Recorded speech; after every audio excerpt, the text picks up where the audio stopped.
कुछ दिनों के बाद एक गाय लाकर खड़ी कर दी, बहुत से लोग इकट्ठे हो गए। हजरत मोहम्मद जी ने अपने वचन से गाय को मार दिया, लेकिन जीवित नहीं कर सका। वो डिस्चार्ज होगी बैटरी, वो अस्थायी चुंबक खत्म हो गया। तब कहते हैं तब हम मोहम्मद याद कियो रे, शब्द स्वरूपी हम बेग गयो रे, जी मुई गऊ हम बेग जवाई, जब मोहम्मद का निश्चय आई, तुम कबीर अल्लाह दरवेशा, जब मोहम्मद का गया अंदेशा।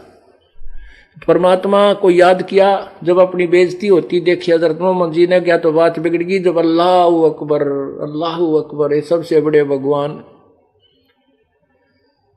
मेरी रक्षा करो, मेरी इज्जत का मेहर करो।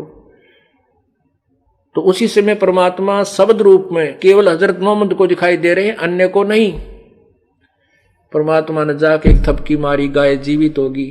लोग समझ रहे थे कि हजरत मोहम्मद जो दुआएं कर रहा है इसी से जीवित हो गई है। कहते हैं परमात्मा अपनी महिमा का भूखा नहीं है, अपनी प्यारी आत्मा को महिमा देकर कि भगवान में आस्था बनी रहेगी इन लोगों की, ये नास्तिक ना हो जाएं। काल चाहता है ये नास्तिक हो जाएं, गलत साधना करें, कुछ दिनों में इनको लाभ हो नहीं, फिर ये सब डाकू लुटेरे चोर ठग दारू दप्पा पीने लग जाएं और ये अपनी भक्ति को दूर हो जाएं। परमात्मा चाहता है कि जब तक ये तत्व ज्ञान प्रचार करने का समय आए तब तक ये आस्तिक बने रहे।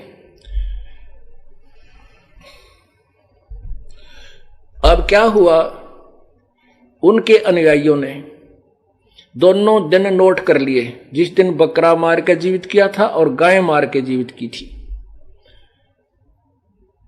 हजरत मोहम्मद जी शरीर छोड़ गए, उसके बाद 1,80,000 भी शायद धीरे धीरे शरीर छोड़ गए। कई वर्षों के बाद, 200-300 वर्षों के बाद उनके मन में के सकीम आई कि वो दिन याद रखने के लिए कि जिस दिन हमारे हजरत मोहम्मद जी ने बकरा मारा था और जीवित किया था, और जिस दिन गाय मारी थी और जीवित की थी, वो दिन मनाने चाहिए ताकि आगे आने वाले बच्चों को यादाश्त बनी रहे।